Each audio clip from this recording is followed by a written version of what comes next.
and we got a Giants game and irrational behavior. My brain won't let me not say this. Of course, I'm going to be a buyer.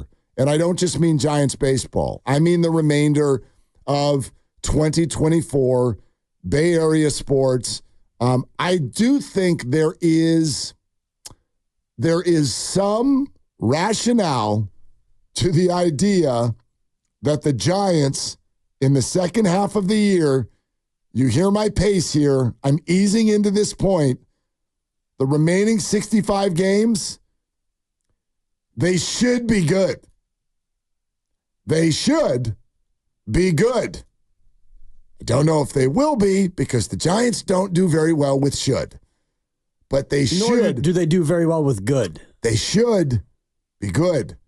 And there are two main reasons why. Snell now looks like Snell. Robbie Ray is on the way. I'm doing a lot of rhyming this segment. It's a little unsettling. But the Giants have a real starting rotation now, like a real one, a really good one. So I don't know how it's going to shake out. Birdsong and Jordan Hicks and all of that stuff. And that has to be figured out in these 10 days as well. And we could talk about that a little bit, like what you would do. But here's the other thing that I didn't know until Director of Sports Lucas Alexander sent this to us yesterday. Yeah. The Giants have the easiest remaining schedule in all of Major League Baseball. Number one, easiest schedule the rest of the way. I know they got to go to Dodger Stadium next week, but by and large, you are going to get a parade of as far as opponents the rest of the way. So the Giants should not be overwhelmed in any particular stretch of baseball. Although recently they've done fine against the good. They've done just as good against the good teams as they have against the bad.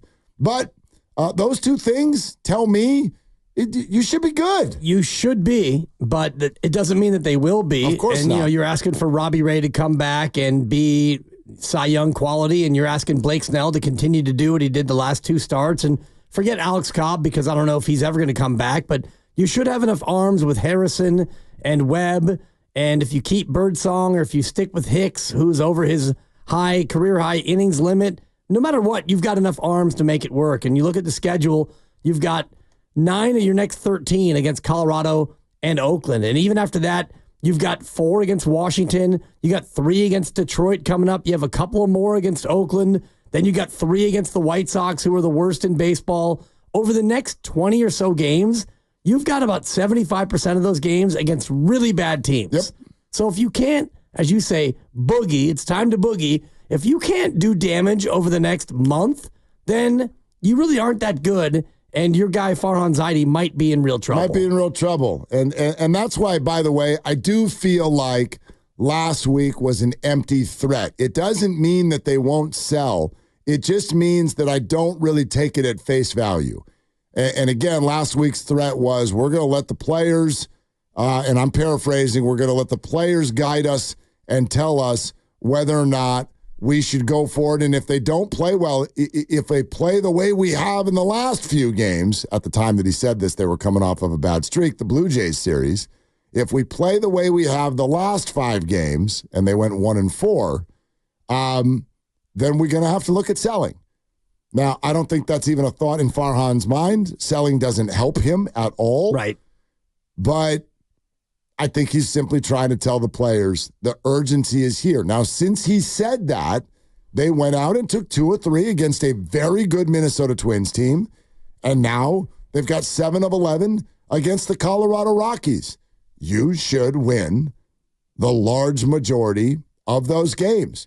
You take those 7 games, you go 5-2, you go to L.A., just kind of hang in there, split those 4, you're 7-4, you're back to 500, and yes, it's go time. But here's the other reason I don't even necessarily think that Farhan was being real with that threat. I don't even know exactly what buying or selling means this year. I don't know who the big sell candidates are. There's very few teams that are out of the race. I'm not hearing buzz about names.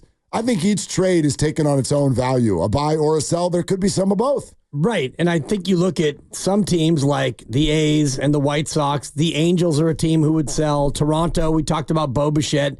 They feel like they're going to be in the sell market. In the National League, it's just the Nationals and the Rockies and the Marlins. And the Marlins have already started to sell. Are they going to go full fire sale mode? We don't know. But there are only about 7 teams who are looking to sell, which means the rest of baseball, 23 teams, are all looking to buy, or at least looking to, add something, maybe not a big buy. I do think the competition for the buyer's market is going to be higher than ever. Jazz Chisholm is an interesting name. Then again, I'll tell you why there's a certain giant who could become really relevant in a conversation for Jazz Chisholm.